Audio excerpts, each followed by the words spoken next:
북한이 발사한 중거리 탄도미사일 화성 12호에 대해 일본이 생산 단계에 접어든 것으로 보인다는 분석을 내놨습니다. 커지는 경계심 속에 일본 정부가 북한에 대해 추가 제재에 나설 가능성도 제기되고 있습니다. 도쿄에서 이경화 특파원입니다. 지난 2017년 8월과 9월 북한이 쏜 탄도미사일이 일본 열도 상공을 지나갔습니다. 일본의 간담을 서늘하게 한 당시의 미사일도 이번과 같은 화성 12호였습니다. 발사 각도를 조금만 낮췄어도 당시 같은 상황이 벌어질 수 있었다는 얘기입니다. 이뿐 아니라 올 들어 이례적인 발사 빈도까지 더해져 일본의 경계심은 커지고 있습니다.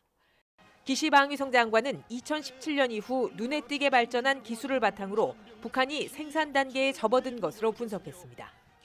2017年9月の発射時に性能や信頼性を検証し、戦力化を実現したと述べていることも踏まえれば、より実用化、生産段階にあると示唆していると考えられます。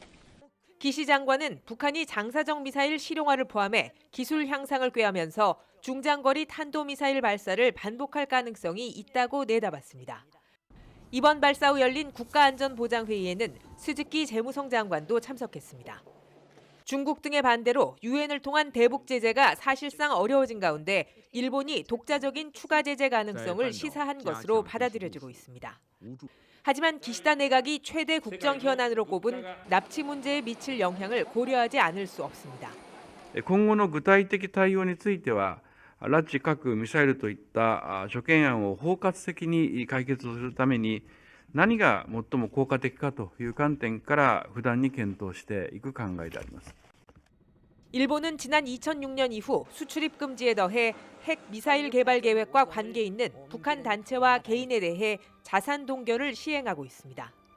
현실적으로 이 이상의 조치가 나오기는 어려울 것이란 전망 속에 북한에 대한 대응을 놓고 일본 정부의 고심도 커지고 있습니다. 도쿄에서 YTN 이경아입니다.